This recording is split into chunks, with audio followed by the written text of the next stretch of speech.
calling for you to come home.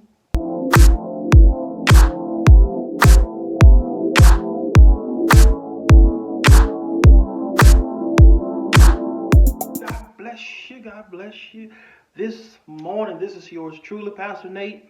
It is my absolute pleasure that I can speak with you.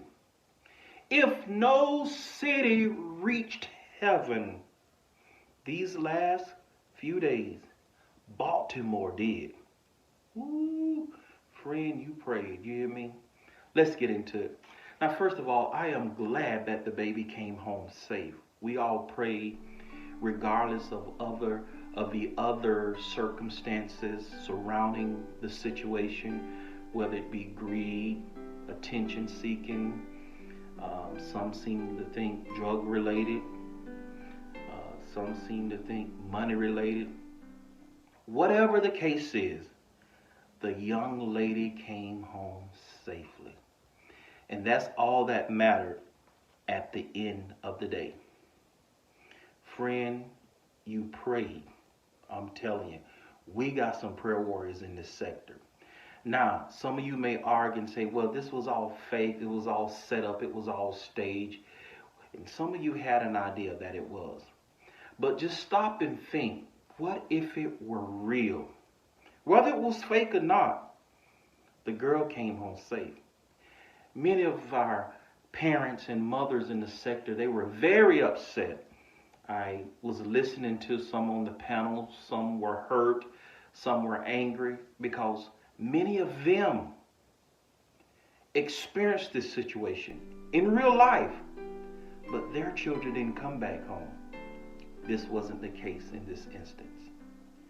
So we thank God for that. You were able to put your differences aside, regardless how you felt about the mother, that content creator. We all focused on prayers for Lala.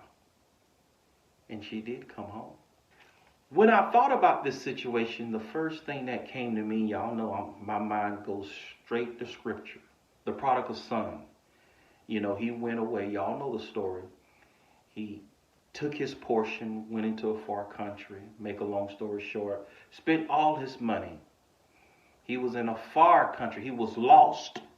Not only physically, but he was lost spiritually. Y'all hear me, friend, when I say lost spiritually. That's what we're dealing with too. But he came back home, and his father forgave him and received him, and they celebrate his return. We celebrate her return. However, we know that there's still work to be done. Friend, let me encourage you. Just as you prayed for that baby to return safely, and I prayed too, we still need to continue to pray for that family. We need to pray that God would touch minds, that God would deliver and set free, and that God will give them what they need for healing. And I'm not being judgmental. I'm just speaking through the eyes of a pastor. Keep praying. She came home. Now we need them to come home spiritually.